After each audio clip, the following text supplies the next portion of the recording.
Baik, ibu yang dirahmati oleh Allah Subhanahu wa taala, saya diamanatkan untuk membahas tentang menyiapkan generasi robbani. Ya, generasi robbani ini adalah generasi yang luar biasa. Pastinya karena robbani, pastinya generasi ini sangat diidam-idamkan oleh Allah, sangat disukai oleh Allah karena mereka senantiasa menomor-satukan Allah dan Rasul. Ya Bu, generasi robbani ini perilakunya, akhlaknya dan lain sebagainya, peribadatannya, ya Bu ya, yang kita harapkan adalah senantiasa dekat kepada Allah Subhanahu wa taala. Ya, pengen ya Bu ya punya anak-anak yang begitu ya Bu, anak yang soleh, solihah. Ketika kita meninggal, mereka lah yang mendoakan kita. Ketika kita meninggal, mereka lah yang mensedekahkan kita. Dan ketika kita sudah meninggal, mereka lah yang membacakan Al-Quran untuk kita semua. Apalagi yang dicari, pengennya anak yang soleh-solihah ya Bu, karena mereka adalah aset buat kita. Ya, kita bisa masuk surga karena anak-anak kita. Semoga tidak diturunkan lagi oleh Allah karena anak kita protes. Turunkan orang tuaku ya Allah, mereka sholat, aku didikin aja. Mereka ngaji kemana-mana, aku di rumah main HP aja. Ayo, enak aja mereka masuk surga, aku masuk neraka. Ya Allah, turunkan mereka, jangan sampai. Alhamdulillah. Ya Bu ya, makanya ayo kita didik anak-anak itu sama satu frekuensi dengan kita. Ya Bu, ibunya sholat ya anaknya sholat, ibunya baca Quran ya anaknya baca Quran. Enak kalau keluarga itu satu frekuensi, itu luar biasa. Makanya harus kita siapkan dari apa? Dari jauh-jauhan. Mungkin awalnya itu harusnya dari memilih calon suami. Kalau ini sudah telat, ya Bu. Suaminya sudah dipilih, sudah dinikmatin lah Bu ya. Nikmatin saja suami kita, mau gimana? Ih kok begini? Alhamdulillah Ibu ya. Kadang-kadang kan pacaran sama siapa, nikahnya sama siapa, banyak tuh yang begitu. Betul-betul ya Bu ya. Sampai sekarang masih dibayang-bayang dosa tuh. Nikahnya udah 25 tahun, padahal pacaran sama orang si A itu cuma 2 tahun, yang dibayang-bayang yang 2 tahun. Nah, kenapa yang enggak 25 tahun yang ada di depan kita? Sudah, itu yang terbaik untuk kita. Kok nggak cinta-cinta Bu? Cinta itu gak kayak anak muda dulu ya. Suami kita bantunya nyuci piring itu cinta Bu. Ada yang bantu nyuci piring suami? Alhamdulillah. Iya, ya Bu ya, nyapu, nyuci piring, masak juga Bu. Keren, masak. Lah terus Ibu buat apa ini? Kita di sini ke salon, ya Bu. Perawatan, Allahu Akbar. Enak benar kalau kita nikah begini ya. Masya Allah. Ini jadi dari kita menuju. Kemudian apa? Dari anak kita lagi di kandungan. Itu saya bukti banget Bu, dari anak kita lagi di kandungan. Saya mabuk-mabuk itu baca Quran sampai tiduran lah apa dan lain sebagainya. Saya berusaha karena saya waktu itu termotivasi. Ada 2 orang anak yang dia S1, S2 sampai S3-nya itu keluar negeri itu beasiswa. Ketika dilihat bayangkan orang-orang itu kan, oh ibunya kaya raya, punya fasilitas dan lain sebagainya. Ketika dilihat ternyata ibunya adalah seorang petani di kampung. Ditanya apa rahasianya? Rahasianya itu tadi ketika hamil menghantamkan Al-Quran 6 kali hatam. Wajar kalau hamil 6 kali hatam dalam 9 bulan. Kenapa? Mabok, ada maboknya. Jadi satu bulan setengah itu hatam. Masya Allah. Ini di sini sudah ada yang hatam 5 kali. Dari Ramadan sampai sekarang. Kata ketawa satu kali aja belum, ditanya 5 kali. Bu, belum. Dari Ramadan ada sekarang. 1 udah, 2 udah, 3. Wah, 3. Apalagi 4 udah 2 lah. Ya Bu ya. Alhamdulillah. Jangan sampai seumur itu baru khatam sekali. Ya ini Bu. Jadi dari dikandungan anak kita ini harus kita didik mengenal Allah, diajak ngobrol Bu. Nah, sholat yuk. Gitu Bu. Nih yang pengen-pengen ini hamil lagi ya. Ngobrol sama anaknya, azan yuk, azan yuk kita wudhu, itu diajak ngobrol. Ya, saya dulu itu sampai nyusuin anak itu Bu, nggak langsung saya jejebin ke mulutnya. Anak nangis, kita udah ngapa-ngapain ya, saya cuci dulu gitu ya, biar kalau nyedot itu nggak asem gitu ya, nggak asem gitu kena keringat kita. Saya wudhu ya. Saya ini kalau saya bisa pegang Al-Quran saya ngaji, kalau enggak saya hafal saja. Ya saya bacakan, karena ketika anak kita menyusui itu luar biasa, saraf-sarafnya itu luar biasa. Anak karena senang ketemu dengan ibunya dalam posisi menyusui, itu akan masuk semuanya Bu, ilmu yang kita masuk ke anak-anak, apalagi golden egg itu luar biasa. Dari 0 sampai 7 tahun itu keren gitu ya. Jadi ayo gitu. Apa yang pertama kali harus kita ajarkan ke anak-anak, yang kita persiapkan ke anak-anak? Yang pertama adalah pendidikan iman ya. Abdul Nasirullah di dalam bukunya Tarbiyatul Aulad ini menomorsatukan pendidikan iman, tauhid ini yang pertama memang. Ya, jadi ibu kalau hamil nggak usah pakai musik klasik. Kita dengerin musik klasiknya biar kamu pintar. Nggak, karena mereka nggak punya Quran. Kita punya Quran. Ibu yang ngaji itu lebih luar biasa masuk ke anak-anak.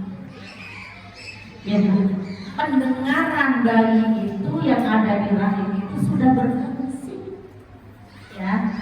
Jadi kalau penglihatan melihat dari mana di dalam perut, maka pendengarannya sudah berfungsi. Ya, diajak ngobrol, diajak baca Quran. Sekali waktu bapaknya juga ngobrol biar dengar suara bapak. Itu. Jadi pendidikan iman ini yang utama dan yang pertama yang harus diberikan kepada anak-anak kita.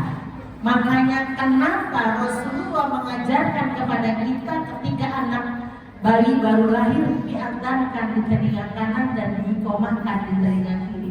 Bukan hanya sekedar adzan dan iqomah, tapi apa? Pendidikan iman. Kalimat yang pertama yang didengar oleh anak-anak kita adalah kalimat La ilaha illallah Muhammadan Rasulullah. Iman Bu, iman, tauhid kepada Allah. Di surat Luqman yang Luqman kan berpesan kepada anaknya, La tusrik billah. Surat Luqman ayatnya sekitar kalau nggak 14-15 ya, La tusrik billah. Jangan mempersekutukan Allah ya. Jadi tanggung jawab orang tua ya ketika mengajarkan dan mengiqomahkan anak adalah mengajarkan keimanan kepada anak-anak kita ya. Masya Allah Bu, bagaimana mengajarkan keimanan Allah, Rasul, ini juga harus diajarkan ya. Hati-hati sekarang ini anak-anak kecil-kecil sudah pinter main ini Bu, ini matanya 1 loh ya Bu. Anak-anak pintar banget, sampai saya tuh pesen ke anak saya, jangan nanti kalau punya anak cucu jangan dikasih sapi. Ya Bu, pintaran anaknya kadang-kadang mamanya. Kita aja nggak ngerti mukanya apa ini, nggak ngerti, anak itu lebih pintar. Ya Masya Allah. Ya, jadi iman harus kita tancapkan ke dalam dada anaknya. Ya, iman itu seperti pohon. Itu di surat, dibuka itu surat 14 ayatnya di surat Ibrahim di ayat 24-25. Saya buka, ini udah mata nyambung. Surat Ibrahim, A'udzubillahi minasyaitonirrajim. Bismillahirrahmanirrahim, surat 14 di ayatnya 25.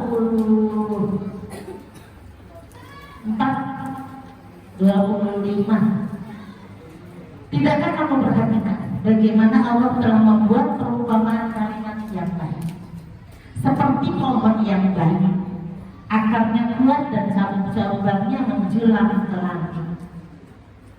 Pohon itu menghasilkan buahnya pada setiap waktu sedengan seizin Tuhannya, dan Allah membuat perumpamaan ini untuk manusia agar mereka selalu ingat. Ini iman. Seperti pohon yang baik, ibu lihat pohon yang baik yang cabangnya menjulang, masya Allah, kuat, mau kena badai apapun kuat. Kenapa? Ada akar yang menghujam ke dalam. Ya, ada yang nggak kelihatan tapi fungsinya luar biasa, akar. Begitu juga dengan anak-anak kita, iman. Kalau imannya sudah menghujam ke dalam dadanya, seperti akar pohon, mau terpa angin yang kayak apapun, pohon itu tetap ya Bu ya tegak berdiri. Begitu juga dengan anak-anak kita. Ya, dikatakan di sini apa tadi? Dia mempunyai cabang-cabang, ya, pohon yang baik, cabangnya menjulang ke langit, dan dia memberikan buahnya pada setiap musim. Pohon itu walaupun kita lempar pakai batu, turunnya apa? Buah. Kita pukul pakai songgetan, turunnya apa? Buah. Kita berharap anak-anak kita memberikan buahnya kepada sekeliling kita dengan akhlaknya, ya, dengan amalnya dan lain sebagainya. Ya, syukur-syukur kita bisa menjadikan anak-anak kita, ya Bu ya, pengganti kita. Saya kayaknya ada yang gantiin saya. Ini kayaknya satu tuh yang gantiin Bu. Sudah kemana-mana dari merah. Soalnya dulu pernah aku pengen jadi kayak Umi. Alhamdulillah, kan saya gak ada, meninggal ganti ya Bu. Ustaznya Allah. Sudah SHG soalnya Bu. Kalau saya kan SPDI. Dia khusus. Bukan sarjana alam Bu ya. Ini iman Bu. Makanya tadi di surat Luqman, surat 31 Ibu buka. Ya, biar ini ya. Di surat Luqman surat 31, A'udzubillahi minasyaitonirrajim, Bismillahirrahmanirrahim. Dan ingatlah ketika Luqman berkata kepada anaknya, ketika dia memberi pelajaran kepadanya, itu bapak yang memberikan pelajaran, jangan cuma ibunya aja. Ya. Wahai anakku, janganlah engkau mempersekutukan Allah. Sesungguhnya mempersekutukan Allah adalah benar-benar kezaliman yang besar. Ya Bu. Wa idza qala Luqman libnihi wa huwa ya'iduhu la ya bunayya la tusyrik billah. Jangan menyekutukan Allah. Ya, ini makanya Ibu kita kuatin ya iman anak-anak kita.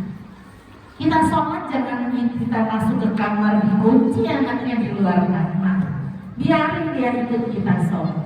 Ya, sudah sewajarnya anak main segala macam gangguin gitu. Tapi minimal nanti lama-lama dia ikut ruku, ikut sujud.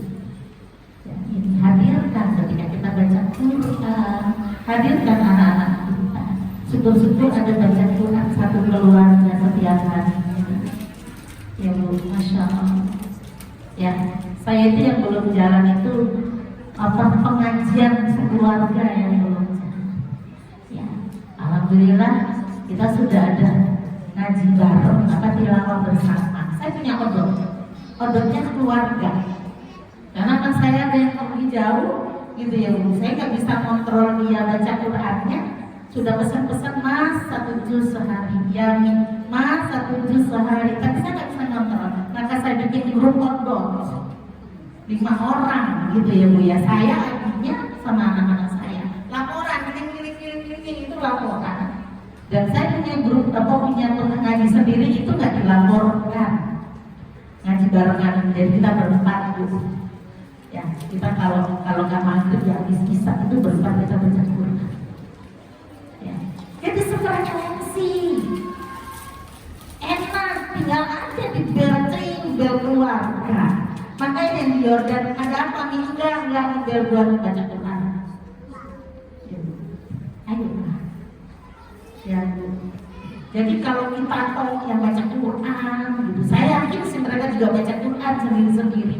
Tapi kan nggak bisa nonton ketika saya nggak punya guru gitu. Makanya saya kumpulin akan berdoa ya Bu. Jadi kalau kita sholat malam, buka kamar anak kita ya sholat. Karena saya kamarnya nggak ada kuncinya, saya buangin semuanya. Enak tadi yang kunci ya Bu, nggak ada. Jadi saya bisa buka yang malam itu saya ngecekin lagi tidur di bawah atau tidur di atas. Kadang-kadang seperti tidur di bawah loh. Adem katanya ini imannya dia harus kita kuatkan. Kalau imannya sudah menancap ke dalam dada, ya maka seperti anaknya Nusaibah, Bu. Ada Nusaibah ibu dan Nusaibah anaknya Abdullah. Ketika dia dimutilasi hidup oleh Musailamah al-Kadzdzab, disuruh mengatakan Lata, Uzza dan Manat, beliau mengatakan kalimat la ilaha illallah, tangan putus. Tetap beliau mengatakan kalimat la ilaha illallah, satu-satu dipotong ini, satu-satu dimutilasi hidup sampai syahid saking gak kuat nahan. Ya darah ngocor terus, meninggal dunia dalam posisi apa? Tetap mengucap kalimat la ilaha illallah. Masya Allah. Didikan orang tua dan menguatkan keimanannya. Bagaimana Ismail dengan ikhlasnya mengatakan lakukan ayah, mau disembelih ya Bu ya. Nah aku mimpi menyembelih, maka lakukan ayah. Engkau akan mendapati orang yang sabar. Bu, kalau nggak punya iman nggak ada jawaban kayak begini. Ya, anak kita dibilang begitu. Ibu lagi ngimpi sebelum boleh kamu lari ya. Ini iman. Ya, jadi kalau kita pegang anak-anak kita menjadi anak-anak rohani, yang kita ingin kuatkan. Yang kedua apa? Yang kedua adalah pembiasaan ibadah sholat. Kenapa saya pilih sholat? Karena sholat ini ibadah yang pertama kali dihisab oleh Allah. Sholat ini tiangnya agama. Cara kita bersyukur kepada Allah itu sholat. Ya, gak bisa ditawar-tawar. Wajib kita melakukan sholat 5 waktu ini, walaupun kadang-kadang nawarnya mundur. Ya Allah, tanggung bales WA, tanggung ini, tanggung itu ya. Tapi tetap harus kita lakukan, hak prerogatif Allah. Ya, menyuruh kita bersyukur kepada Allah dengan sholat, urusan Allah itu mah. Kok Allah yang punya dunia ya punya Allah yang punya apa yang memegang umur kita dan hak prerogatif Allah. Dan kita tidak bisa untuk menawar.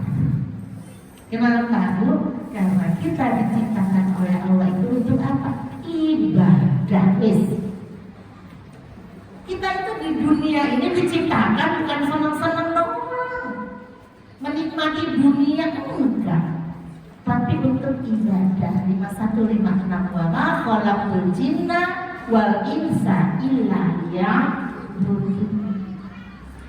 Disuruh sholat, makanya anak-anak pembiasaan sholat. Saya aja zaman dulu gak ada mukena, mau kagak ya Bu ya. Sampai pakai apa? Jarit. Ya, di kadang pakai sarung yang ditutup.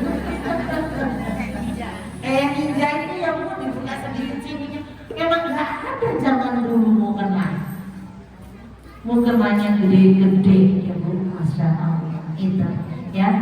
Jadi memang sholat, nggak usah lah, nggak usah kalau gede udah sholat sendiri nggak bisa. Ini ibadah pembiasaan, bocil-bocil kayak gini-gini ini ibadah pembiasaan. Kayak kita ini dulu dipaksa sholat. Kenapa sih harus paksa sholat bulan-bulan aja kan? Sekarang kita ngerasain ninggalin sholat satu waktu azan berat buat kita. Berat banget, kenapa? Pembiasaan.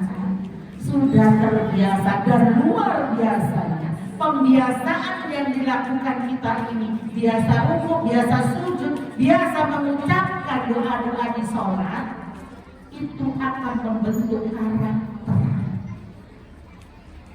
Makanya kalau di Jepang itu kalau mau masuk kerja itu dia ada yel-yelnya, ada yang diucapkan dan yang sebagainya, terus dia lakukan. Kerja harus jujur, kerja harus ini itu terus. Kenapa? Dia yakin dengan dibiasakan akan membentuk karakter seperti kita sholat. Pembiasaan sholat itu akan membentuk karakter kepada anak-anak kita. Maka ayo ya, kita ajarkan sholat kepada anak-anak kita dari kecil.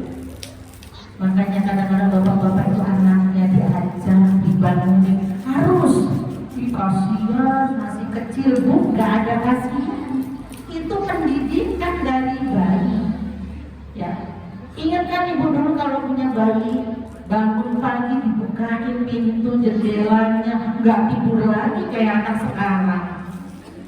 Tapi kalau lagi bangun sampai siang.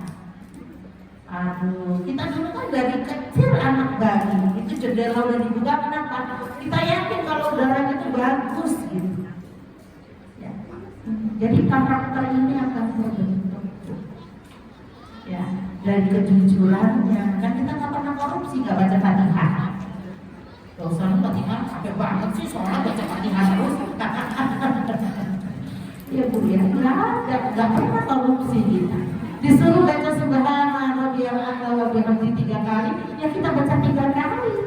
Gak pernah satu aja kali lah. Walaupun cepat itu tetap kita baca 3 kali, bahkan ditambah. Ya, kenapa?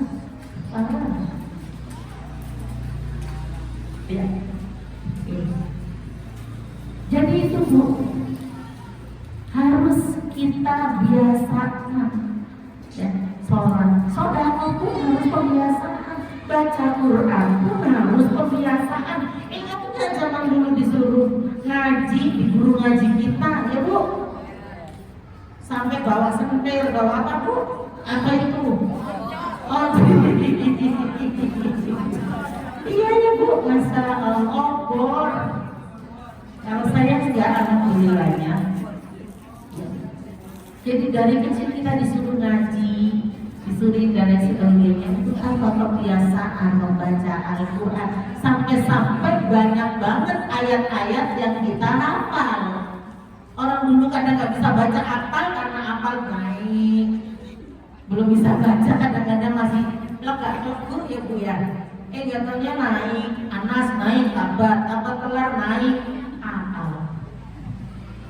Ininya Bu ya. Jadi ayo kebiasaan. Al-Quran juga kalau nggak kebiasaan berat, apalagi 1 hari 1 juz. Aduh ya Allah, alasannya banyak banget deh ya Bu. Yasin melulu, yang lain iri. Ya, jadi ayo kebiasaan. Emang berat awal-awal ya, baca Quran 1 juz itu berat banget Bu awal. Tapi kalau sudah terbiasa, cengeng. Kecil 1 juz cuma 1/2 jam sampai 45 menit, gak sampai 1 jam. Baca kita baca HP, lihat HP aja 2 jam Allah Akbar. Sudah berarti 1 juz sudah ya? Alhamdulillah. harus dipaksa. Bu ketua, mana bu ketua, paksain bikin odok. Alhamdulillah, keren mantul. Ya pengajian itu harus berubah. Ngaji Solo aja sini nggak ada rubahnya. Masuk ke lingkar kanan keluar cheating itu namanya. Iya, emang harus berubah ibu. Ibu kalau nggak dipaksain itu nggak akan. Kadang-kadang kita tuh males-malesan.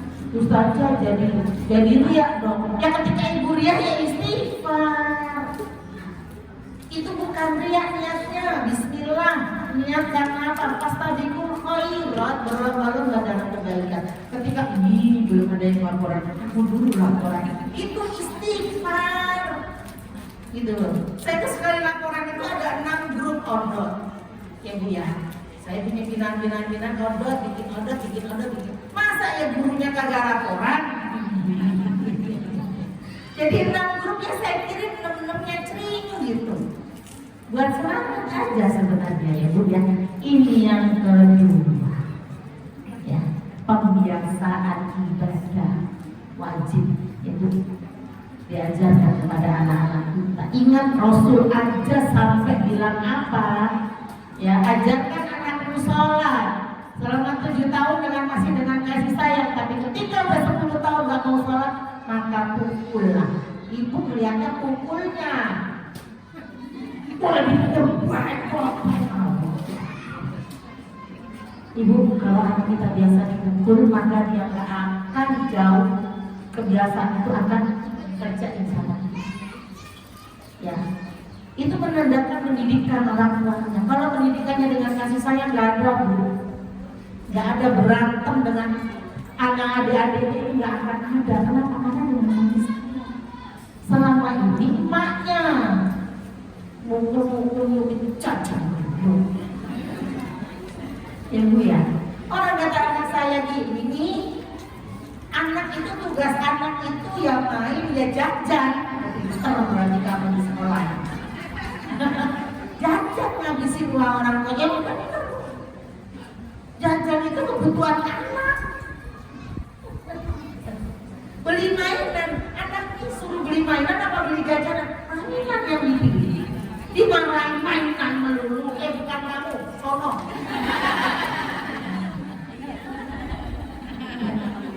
Kenapa? Memang kesukaannya mainan.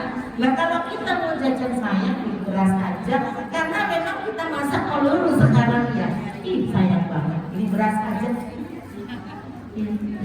Jadi itu makanya lucu kalau ini ayam mau bakso gitu. Kan ini tugas anak ayam jajan di sini orang. Ayam bakso nggak usah pakai kali. Anak yang ngomong itu lagi jauh, jadi kangen saya di Jordan, masya Allah ya Bu. Tiap malam, tiap mau maghrib video call terus ngumpul semuanya gitu. Jadi kangen, saya jadi pengen nangis. Iya ya. Ini baru yang kedua, ya, kebiasaan sholat. Ya 10 tahun boleh dipukul, tapi pukul itu bukan pukul kayak pukul maling ya Bu. Kata ahli psikologi itu, kalau mukul anak bukan tangan yang mengatur. Misalnya kita pakai koran, jangan pakai pukulan beneran Ibu. Pakai koran, tangan kita yang mengayun itu jari. Kalau ini nggak sakit, tapi kalau begini, sebuah tenaga. Ya, nggak usah lah dipukul-pukul lah Bu. Emang Bu, cuma dikasih anak sedikit kok yang mukul-mukul. Berarti kalau banyak boleh ya nggak juga. Ya, ini yang kedua. Yang ketiga Bu, harus dipisahkan kamarnya. Ini penting banget. Ya, anak masih kecil boleh barengan. Tapi kalau sudah gede, Ibu percaya rumah saya cuma 72, kamarnya 4. Kamarnya 4. Ini tak gabung sama kakaknya berantem melulu. Yang satunya sering beres-beres, senang beres-beres. Yang satunya ya untungnya nih, bajunya nih gitu. Nih, pindahin aku bikinin kamar, saya bikinin kamar walaupun kecil-kecil itu ada kamar 4 di rumah saya Bu. RSSS dibikin kamar 4 coba. Kenapa? Karena memang perlu misalnya kamar.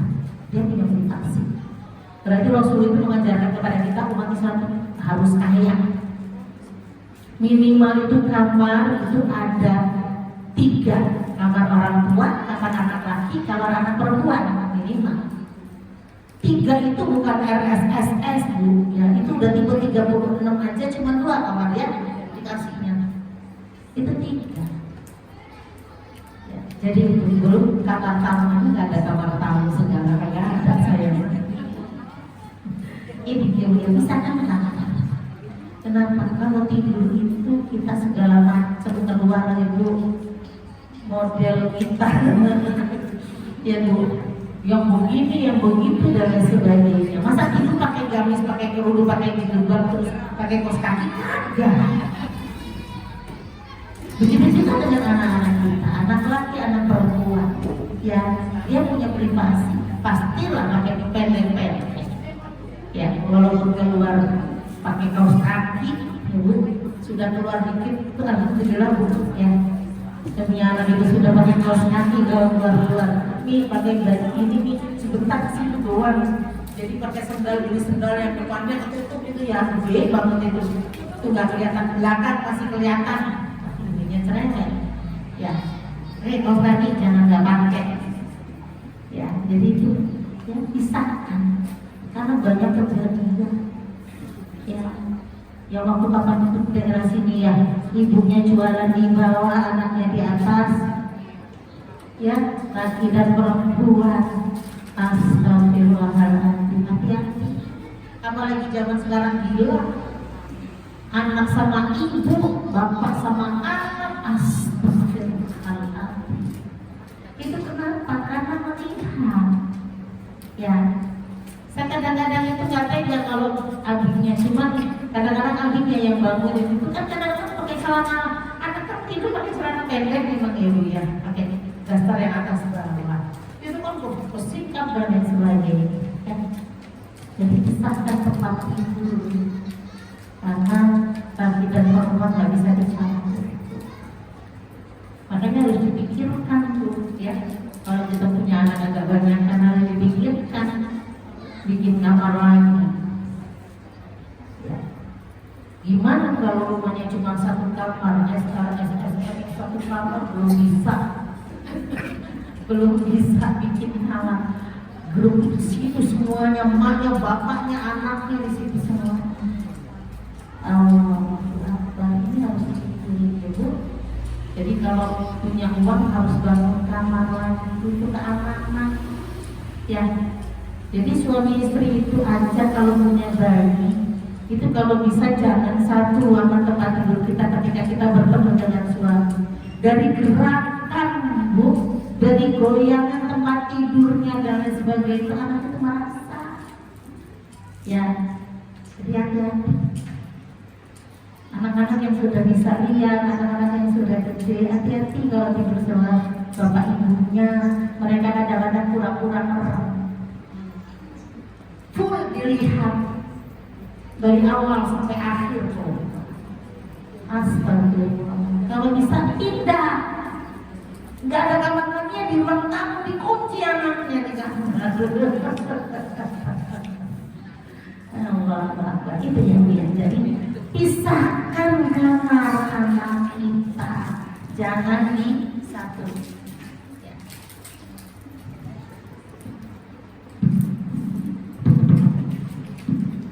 Lanjut ya Bu. Yang selanjutnya adalah memperbanyak doa untuk diri dan keluarga kita. Kalau ibu-ibu doa, jangan untuk pribadi. Makanya kalau saya doa, Allahumma afini fi badani, Allahumma afini fi sam'i, Allahumma afini fi basari, Allahumma afina fi badanina, Allahumma afina fi sam'ina, Allahumma afina fi basarina. Saya bayangkan semuanya. Ada suami saya, ada anak dan lain sebagainya. Nah itu untuk kami. Ya Bu ya. Jadi itu ya, Allahumma inna na'udzubika minal hammi wal hazan wa na'udzubika itu minal ajzi wal kasal wa na'udzubika minal jubni wal bukhal wa na'udzubika min ghalabatil dayn wal qahri. Kalau nikah sendiri ya Nak, kalau itu barangkali anak saya belum sempat maksurah. Ya. Alhamdulillah sampai seperti apa sih Bu? Ada mereka maksurah baca, ada mereka alhamdulillah tinggal maksurah, udah maksurah belum. Ya. Itu sudah seperti sih alhamdulillah. Ya, jadi kita doakan nanti mereka berdoa. Kenapa Bu? Karena apa? Itu surat Al-Tahrim. Di surat Al-Tahrim surat 66 di ayat 6. Ya ayyuhalladzina amanu qu anfusakum wa ahlikum naro. Hai orang-orang yang beriman, peliharalah dirimu dan keluargamu dari api neraka yang bahan bakarnya itu manusia dan batu. Masya Allah. Kita kan kepengen ketemu keluarga kita di sini, nanti di sana bertemu lagi ya Bu. Apa kan yang baru aja biar lebih ganteng misalnya Allah. Nanti suami kita yang paling ganteng. Ya, di antara para bidadari nanti kita yang paling cantik, pasti milihnya ke kita. Tenang Bu. Ya. Gak usah cemburu nanti. Ya, milihnya kita juga cantik satu. Sebanyak begitu bidadarinya yang dihadirkan kita yang paling cantik. Masya Allah. Lah ketemu lagi dong berarti sama dia lagi. Kan di sana sudah berubah kali ya. Lebih ganteng, lebih mantul lah. Ya. Jadi ayo doakan anak-anak kita. Kalau misalkan malam Jumat, ya saya kalau malam Jumat ya ada acara itu kan kafi yang baru.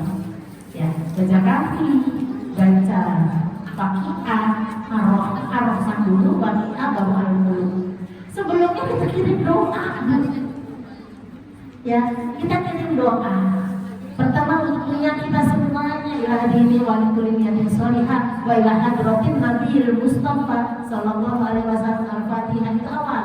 Jadi untuk niat kita dan untuk kirim Rasul. Ya. Yang kedua misalnya untuk ruh semuanya dibaca dari keluarga kita, dari keluarga suami. Yang ketiga jangan lupa untuk kita dan keluarga, khususnya ila ruhi wa jasadi, sebut kita semuanya. Saya karena masih punya ibu saya sebut. Baru suami dulu, kita anak-anak. Kalau pengen ada keluarga yang kita sebut Fatihah. Khususnya ila ruhi wa jasadi, untuk yang hidup. Jadi kita baca surah Al-Fatihah, ya Bu, baca habis kafi dan lain sebagainya.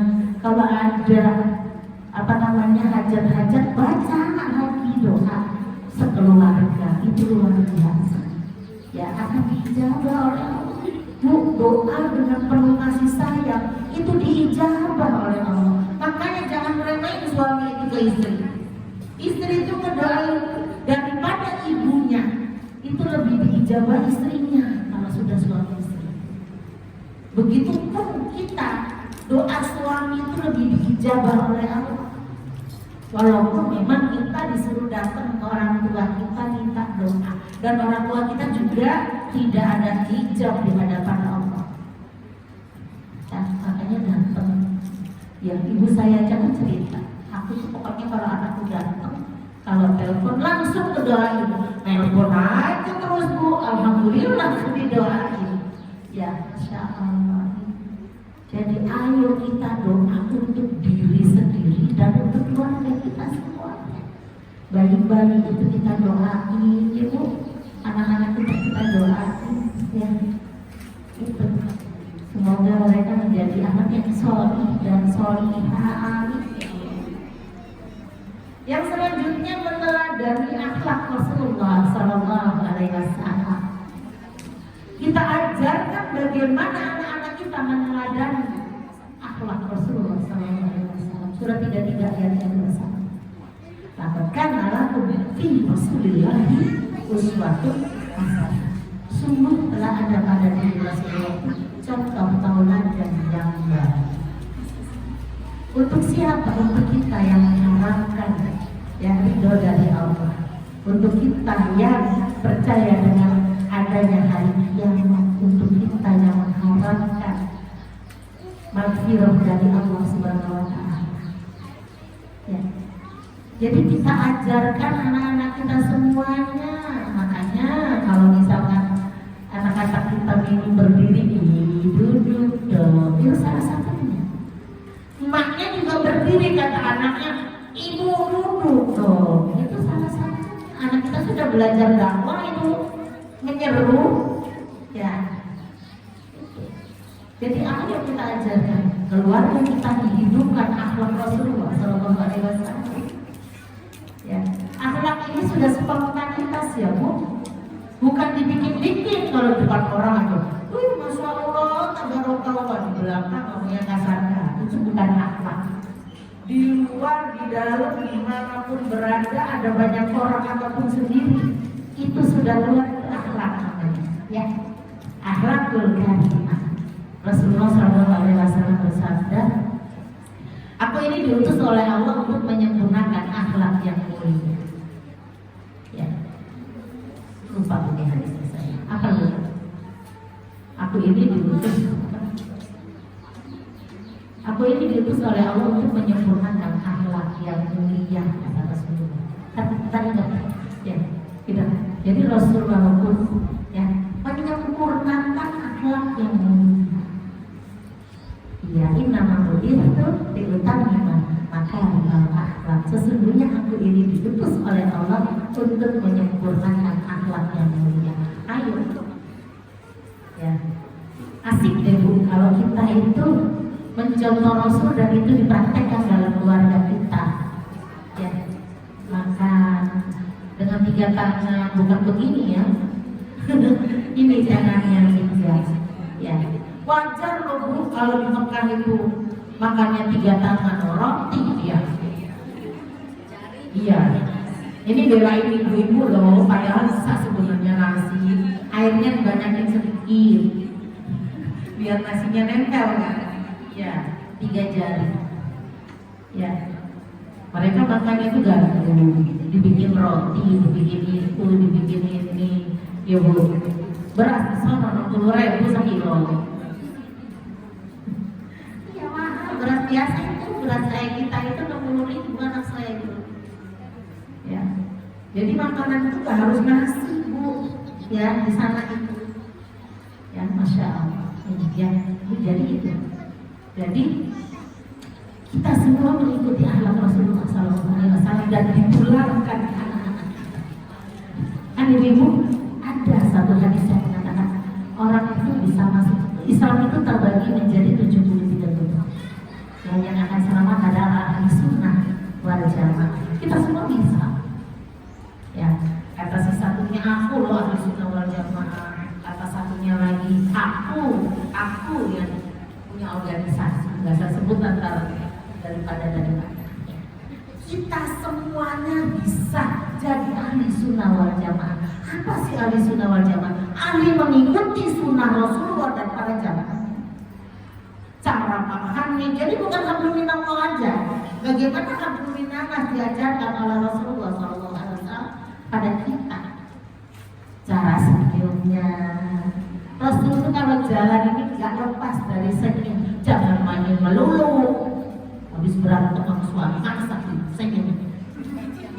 Belum gajian. Kalau sekarang masih senyum, masih tengah bulan. Ya. Iya tanggal 20 ya, tinggal 10 hari lagi.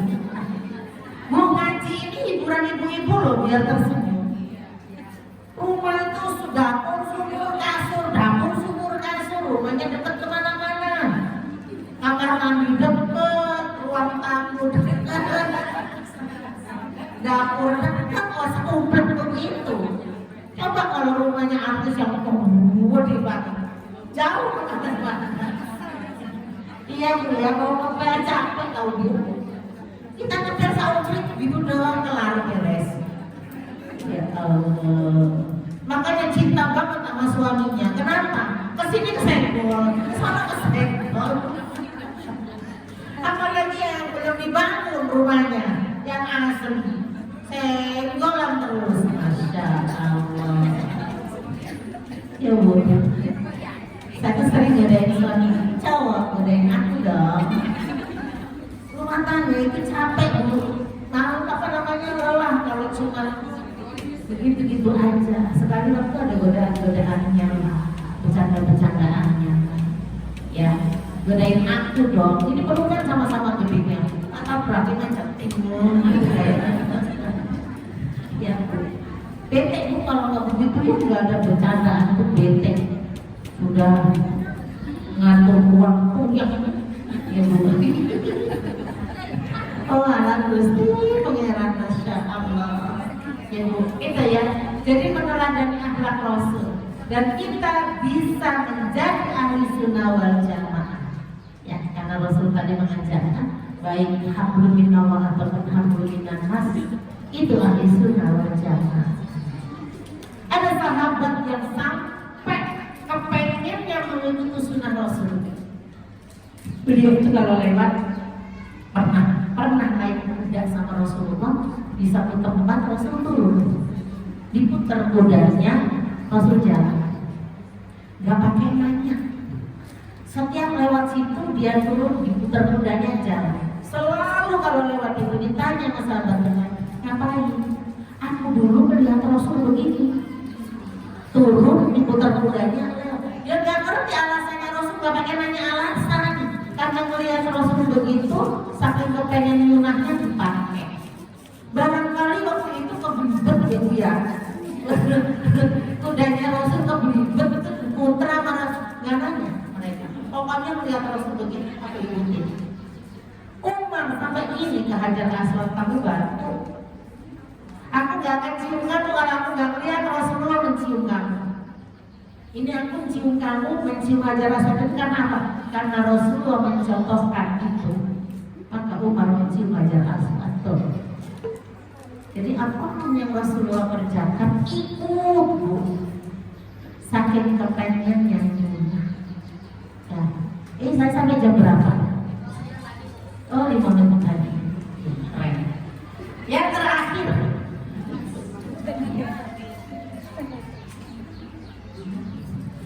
Mengajarkan kepada anak ilmu yang dikaitkan dengan ayat kauniyah dan kauniyah.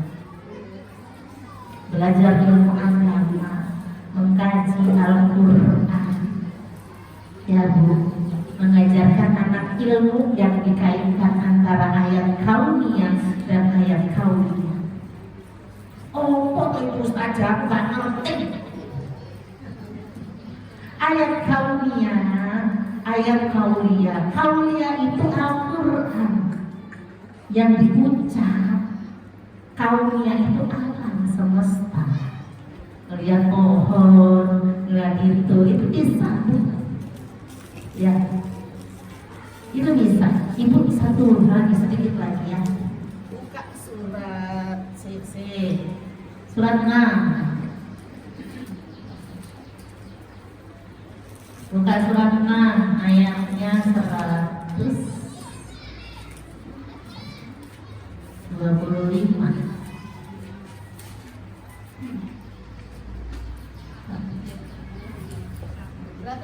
Bu, kenceng Bu.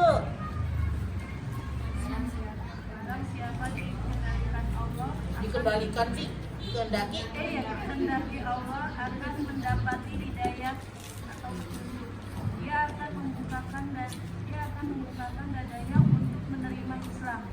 Dan barang siapa dikehendakinya menjadi sesat, dia dijadikan dadanya sempit dan sesat, seakan-akan dia sedang mendaki. Demikian Allah menimpakan siksa kepada orang-orang yang tidak beriman. Ibu kalau baca, ini kan antara ayat ini masalah hidayah dan tidaknya. Ini. Jadi ini ayat kita belajar tentang ayat kauniyah dan kauliyah. Memang harus ada gurunya. Kalau kita baca barang siapa dikehendaki oleh Allah akan mendapatkan hidayah atau petunjuk, ya, dia akan membukakan dadanya untuk menerima Islam, lapang dadanya, ya. Dan barang siapa dikehendakinya menjadi sesat, dia jadikan dadanya sempit dan sesat. Ada garis bawah seolah-olah dia sedang mendaki neraka. Ya.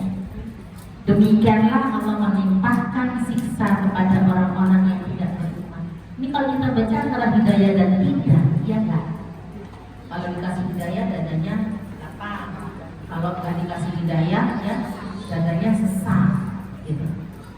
Ini ilmu alam. Yang udah tahu diam dulu, ya. Ini ilmu alam. Tadi kan saya kasih itu tadi clue-nya, ya. Ya, dia jadikan dadanya sempit dan sesat seakan-akan dia sedang mendaki ke langit. Ayo Bu, ini tentang apa? Bukan hanya sekedar hidayah, Allah itu Masya Allah luar biasa.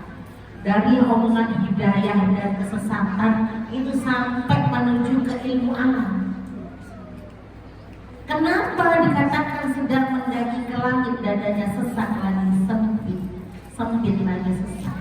Semakin kita naik sampai ke bulan, ya, iya, ruang hampa udara.